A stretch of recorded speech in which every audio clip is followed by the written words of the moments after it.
Arguably the most famous shipwreck in history, the Titanic continues to fascinate those of all ages 107 years later. It is an event that can make us grow cold when we think about what those people went through that night. The spellbinding stories of the passengers of the ill-fated liner could fill volumes. The tragedy of the Titanic has proven to be just as horrific, as shocking, and as mysterious today as it was the night it sank. Even though it seems like we've learned everything there is to know about that awful night, we still make discoveries about it that can chill us to the very bone. Welcome to the Amagi, and today we're counting down 5 eerie facts about the Titanic. Before we begin, we publish new content every week, so be sure to subscribe to our channel and ring the bell to get notified about our latest videos. Number 5. The Wreck of the Titan. In 1898, author Morgan Robertson wrote The Wreck of the Titan, or Futility. The plot was all too familiar. Robertson had written about a ship, the Titan, going on its maiden voyage across the Atlantic that struck an iceberg and sank. The liner did not have enough lifeboats, and it was described as being unsinkable, seeing as it was the biggest ship of its day. This is all too familiar, and the story was written 14 years before the sinking of the Titanic. Many wondered if Robertson was a prescient writer, but others said he just knew what he was talking about since he wrote mainly about maritime affairs. Perhaps he saw ocean liners becoming bigger and bigger and wondered about the dangers of this, including icebergs. Robertson was approached and asked if he was clairvoyant after the sinking of the Titanic.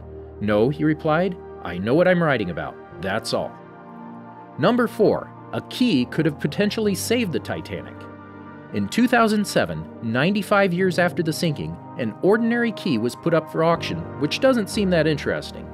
What does make it interesting, however, is that this key was thought to open the crow's nest locker which contained the binoculars, equipment which could have potentially saved the Titanic from disaster. Binoculars were vital in detecting threats for liners in the day. The owner of the key, Second Officer David Blair, was removed from the crew right before the Titanic set sail, and due to the haste of the change, he forgot to hand the key to his replacement, Charles Lightoller. Since the crow's nest lookouts did not have glasses, they had to use their eyes to watch for any threats. It's been argued that if they'd had binoculars, they could have seen the iceberg sooner. Unfortunately, the key may never be able to unlock the full mystery of the binoculars and the Titanic. Number 3.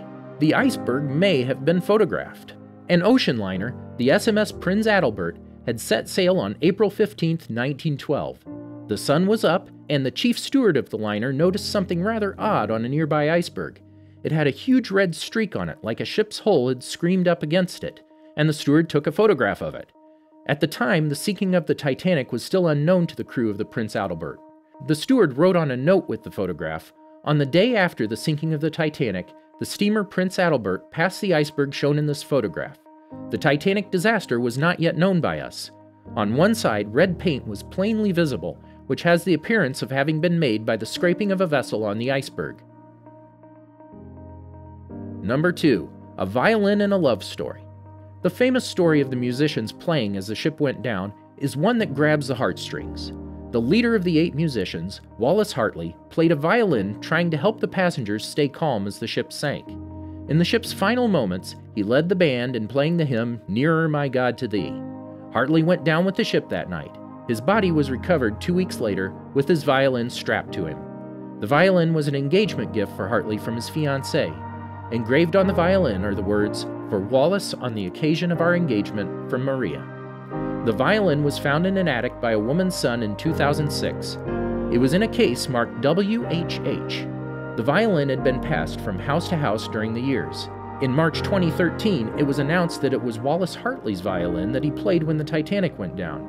The violin's journey began when Hartley's body was recovered with his violin all those years ago. The violin was then returned to his grieving fiancée, who never married. Number 1. A canceled emergency drill. On April 14th, the day the Titanic struck the iceberg, an emergency lifeboat drill had, ironically, been scheduled. Due to reasons unknown, the drill was canceled by Captain Smith. If the drill had gone through, many more lives could have been saved. The passengers would have been more likely to have followed proper protocol and procedure in loading the lifeboats. Do you agree with our picks? Be sure to check out these other great lists from the Amagi, and make sure to subscribe and ring the bell to be notified about our latest videos.